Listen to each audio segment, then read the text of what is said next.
Assalamualaikum warahmatullahi wabarakatuh. Kembali lagi bersama saya, Yayah Inayah.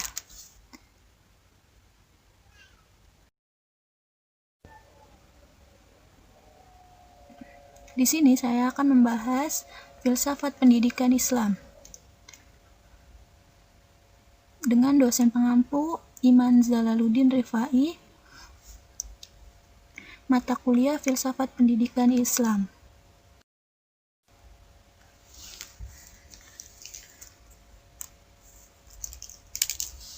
Subpokok pembahasan pada materi ini yang pertama, pengertian filsafat pendidikan Islam.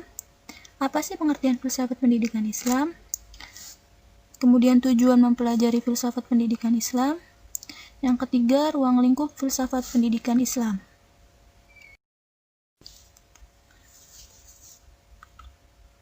Poin pertama, pengertian. Pengertian filsafat. Sebelum kita membahas filsafat pendidikan Islam, kita cari tahu dulu apa pengertian filsafat. Filsafat berasal dari bahasa Yunani, yaitu philosophia. Philo yang berarti cinta, sophia yang berarti kebijaksanaan. Jadi, philosophia adalah cinta kebijaksanaan. Itu merupakan etimologi dari filsafat, cinta kebijaksanaan. Sedangkan secara terminologi, filsafat adalah berpikir secara mendalam, radikal, sistematis, dan universal dalam rangka mencari kebenaran atau hakikat segala sesuatu.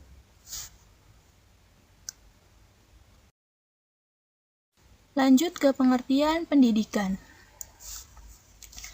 Pendidikan secara etimologi dalam bahasa Inggris yaitu education. Sedangkan dalam bahasa Arab ada beberapa istilah yaitu taklim, tarbiyah, dan ta'dib yang memiliki makna tersendiri. Secara terminologi, pendidikan diartikan sebagai usaha sadar untuk menyiapkan peserta didik melalui kegiatan, bimbingan, pengajaran, ataupun latihan bagi perannya di masa mendatang.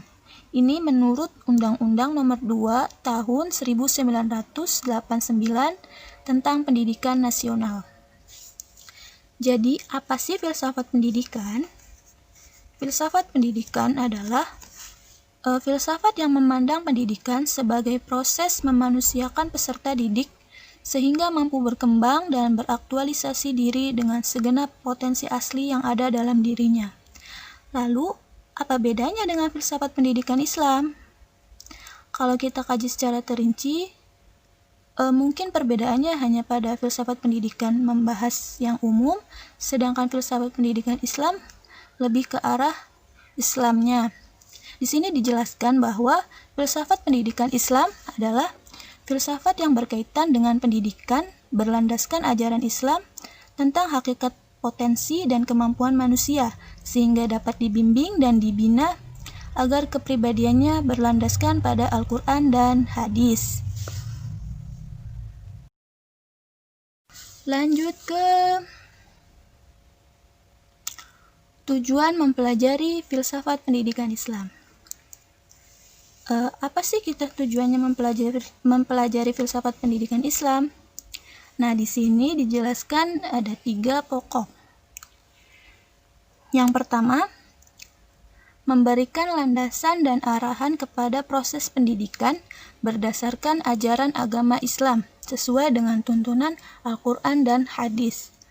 Yang kedua, filsafat pendidikan Islam ini tujuannya mempelajari untuk mengkritik dan mengoreksi terhadap proses pendidikan yang dijalankan.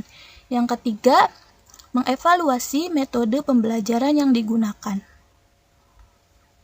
Dengan adanya filsafat pendidikan Islam ini, maka kita jadi mengetahui mana yang kurang dan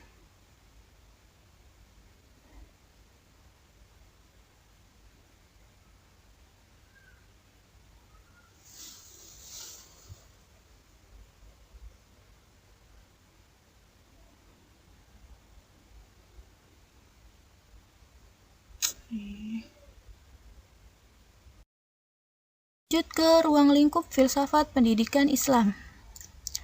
Ruang lingkup filsafat pendidikan Islam ini, di sini ada 4. Yang pertama ada kosmologi, yang kedua ada ontologi, yang ketiga ada epistemologi, yang keempat ada aksiologi.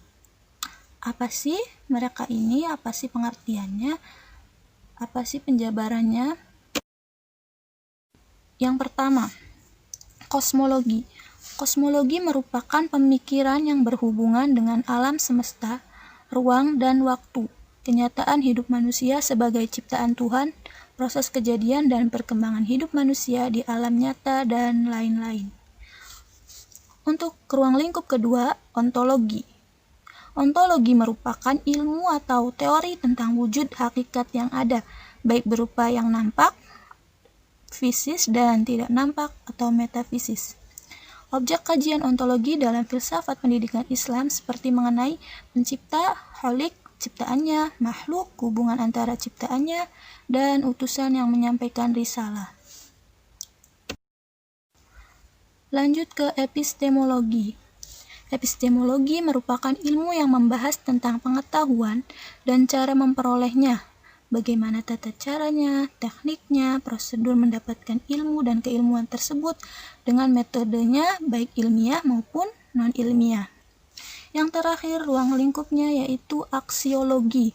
Aksiologi ini berhubungan dengan penggunaan ilmu tersebut dalam rangka memenuhi kebutuhan manusia, berikut manfaatnya bagi kehidupan manusia.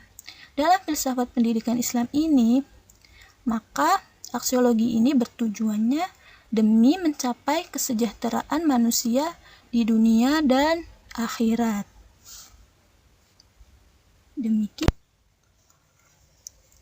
Demikian, kurang lebihnya mohon maaf. Wassalamualaikum warahmatullahi wabarakatuh.